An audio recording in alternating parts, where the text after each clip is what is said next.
What's up? What's up? It's Saucy Rossy, the Canadian king of backyard barbecue, and today I'm going to show you how to use a tri-tip steak to make these delicious homemade steak fajitas.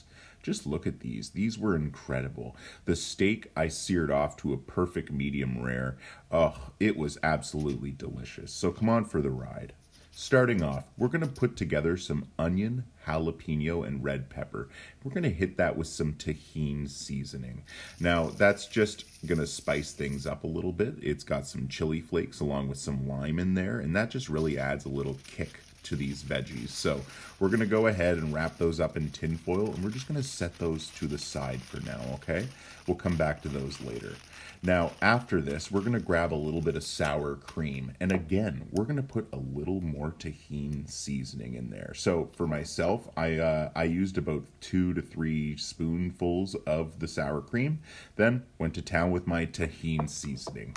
Give that a good mix, and there you go. You got Tajin spiked sour cream. Fantastic.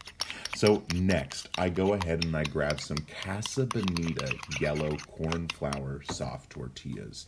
These are just incredible. I really enjoy these. I recently came across them and just, check out that peel. Isn't that satisfying? Holy cow, I love that. Anyway, you get your tortillas out, you get those ready, and I like to dip them in water and then just set them aside. And here we have it, our star of the recipe. It's our big piece of tri-tip. Now, this here, I'm giving it a quick olive oil binder, and then I'm going to hit it with some more Tajin seasoning. Now, it's really important when you're seasoning your tri-tip that you get all sides and get it well coated. Be generous. Do not hesitate. There's no problem getting a lot of seasoning on here. This is a thick cut of meat, so adding that extra seasoning will actually add the additional flavor you need to get this, seasoned correctly. So be generous. All right, now for the exciting part. I'm going to go ahead and get my charcoal grill rip-roaring hot. So I grabbed my charcoal chimney, filled that bad boy up with some charcoal, got it just blazing, and then threw that right into the kettle grill. Just check this out. That's the best part right there. Oh my God, it's fun. Anyway, so we threw our grate on. We got it nice and hot. I think this thing was buzzing around 500 degrees. It actually went up to about 550 by the time I got the steak directly on the coals. But this is what we're doing. We're taking those vegetables and the steak, and we're going to put them on indirect heat. Now, the steak, we're bringing it up to an internal temperature of 125 degrees, and then I'm going to move it over onto direct heat, and I'm going to sear this bad boy off. So it's just really important that you monitor your meat during this process, because you want to make sure you do not go past 125 before you sear it. I honestly like to start searing around 120, but I always recommend to other people to go to 125. I like my meat a little more rare, I'm not gonna lie. So the goal here is just going to be to move the meat around regularly. We don't want it to burn up, but we do want to get a nice crust on there. So we're just starting to build one. We're going to give it a quick flip because, again, we don't want too much heat for too long in one spot. You can notice here that the flames are really starting to kick up from the juices that are dripping. That's perfectly fine. There's nothing to be worried about. Just make sure you're not too close because sometimes the flames can go pretty high depending on the cut of meat that you're cooking. So in this case, I got this tri-tip sitting over top of these coals, but I thought to myself, hey, let's not go for just straight lines. Let's give it a quick rotate. What that's going to do is give me a little bit of a great pattern in the meat. It's not going to be the most noticeable, but it will give it a little bit of character, and I like that, right? Now, what I'm doing here with the indirect heat, then direct heat method should work in pretty much all cooking devices. This works on a gas grill, charcoal grill. If you have an offset smoker that has a grill plate on top of the firebox, that's like the best option. Those are amazing. If you are limited to an apartment and only have a stove or like an oven, you can still do this way. You can instead sear it off first, then finish it in the oven. So start with high heat and then finish it off with indirect heat. But it's really not that difficult. And I highly recommend using a meat thermometer just to make sure you get to the right spot as well. But yeah, so again, we're making sure we're building that crust. We're moving around the meat regularly. We're trying to keep it in the flames though. I actually even tip it up on its side here and hit the side with a little bit of heat. But yeah, just make sure you get it cooked the way you want it. I think that's what's really important here. You know, rare is 125, medium rare is 140. I think it's like, I honestly don't know what medium and well done really are. I think that's like 155 and 165, but I don't know why you would cook a steak that high. Ugh. Anyway, so again, we're pulling this off now because we've hit that internal temperature of just under 140 after searing it. And what we're going to do is we're going to take those corn flour tortillas that we separated earlier and dipped in water. And we're going to throw these right on the coals. Now, these are not steaks. These are more delicate. You need to be careful with these. These can start like bubbling or burning pretty quick. That's why I put the water on there. You can see the glistening there. It just helps them not burn as fast. Lets you control the cook a little bit better. So highly recommend you try that method out. But yeah, make sure you're just kind of giving them some movement. You know, we want to try and get a little bit of char before we flip. That's what you see me doing there. But now that I got a little bit of grate marks on there, I try and go ahead and move another one. I actually broke it a little bit, but luckily these are pretty resilient tortillas, so just by folding it back out, it held itself together. But yeah, check this out. So we're going for those grill marks, and we're just seeing them form. So we go ahead, we give it a little rotate, and it's perfect. You can see that bottom right tortilla is getting a little more heat than the others. But that's fine. We're just going to move things around, and we're just going to make sure things are cooking through properly.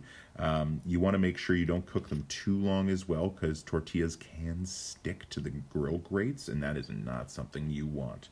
But yeah, these are not like steaks. I can't emphasize that enough. You do need to pay attention to these regularly. You can't just be leaving them. They can get really crispy as well and overcooked if you don't move them around properly. So just be careful, cautious, and give this your best shot. And remember, there's more than 4 in a pack. So if you mess anything up, just grab some more tortillas, come back out the grill and have more fun. There's nothing wrong with that. We all make mistakes. So anyway, we're starting to get some wonderful char on these tortillas. This is exactly what I'm wanting to see here. So I'm getting excited. And I say, you know what? Let's pull all these off. Let's go ahead and get these going, and we're gonna get everything assembled here. Actually, you know what? We're gonna have to cut in that meat first. So let's go ahead and do that. That's pretty exciting. All right, so check this out. I rested this for about 10 minutes while those tortillas were cooking. And yeah, I was looking for a medium rare, and that's exactly what I got. I'm pretty excited about how this turned out. It was fantastic. I'm going to show you here in just a split second. I mean, holy cow, check that. Look at that pink right there. That's perfect. Yeah, these are going to be delicious as filling for my fajitas. So pretty pumped about that. Yeah. So check this. I keep cutting in, and the results just keep getting better and better. Like this medium rare was perfect. So the idea is going to be, I'm going to cut up enough meat that I need here, and then I'm going to kind of just mix it around in the juices that kind of soaked out onto the plate. With all that tahini in those juices, oh, we don't want to miss out on that flavor. So, oh, by the way, medium rare, perfect. Can't get enough. Like, check that out. That's a wonderful cook. Tri-tip's so easy too to cook. So again, we're going to go ahead. We're going to spread that meat out on the plate. And what we're trying to do here is just make sure we get all that tahini juice coated back up onto this beef. Oh boy, oh boy. I mean, just look at that. It's starting to soak it up. Check out this hunk of tri-tip. If you have never cooked tri-tip before, it is super straightforward, super easy, super juicy. Oh, I highly recommend you try cooking it. So simple. So let's go ahead and get everything assembled. This is going to be fun. We're going to start off, we're going to grab our Casa Bonita yellow corn flour tortillas that we grilled up. Then we're going to go ahead and grab some of that sour cream from earlier. Remember, we spiked it with a little Tajin, so it's going to be extra delicious. We're going to spread those out right on top of those corn flour tortillas. And then we're going to grab some steak. Now, I put only a couple of slices of steak on each of these fajitas, but honestly, do what you please. Go nuts. If you want more steak on there, I have no issue with that at all. Put as much as you need.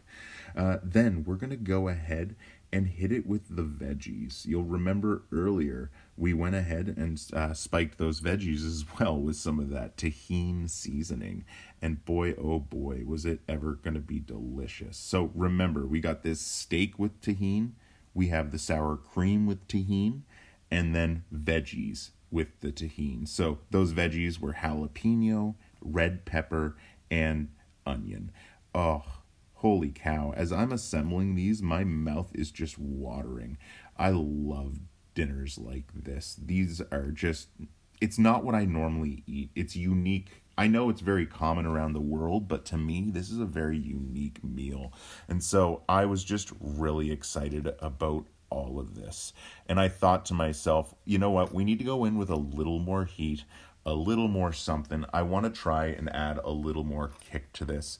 So I decided to throw in some Casa Bonita fire roasted jalapeno salsa. This stuff is absolutely delicious. It's so fragrant. It's got that heat to it, but it's a mild heat. It is not over the top. It's totally bearable. You know, I added it right on top, and oh boy, I mean, look at that color. Holy cow, that stuff looks incredible. So just drizzled a couple drops just on each of these tortillas, and boy, oh boy, I am just building layers of flavor here. Really excited about this dinner tonight. I was gonna surprise my wife with it. You know, it's not that often that we have a cool, unique meal like this. So, in order for me to spice things up, I was able to throw everything together with these great products. You know, the Casa Bonita tortillas, the salsa, the Tajin seasoning on the steak, vegetables, and sour cream. It really pulled everything together. Check these out. Like, man, I'm proud of this. This is a pretty delicious looking meal. If you're still here watching, make sure you like and subscribe. And let me know in the comments below. Do you think this looks like a good meal? I think it's freaking delicious. I mean, check this out. Here, I'm going to grab one of these and pull it up a little closer for you. So we have the meat in the tortilla with the sour cream and the vegetables along with that salsa. Talk about a mouthful of flavor. So thanks again for watching, everyone. Take care, stay safe, and let me know in the comments below. Did you try this recipe out?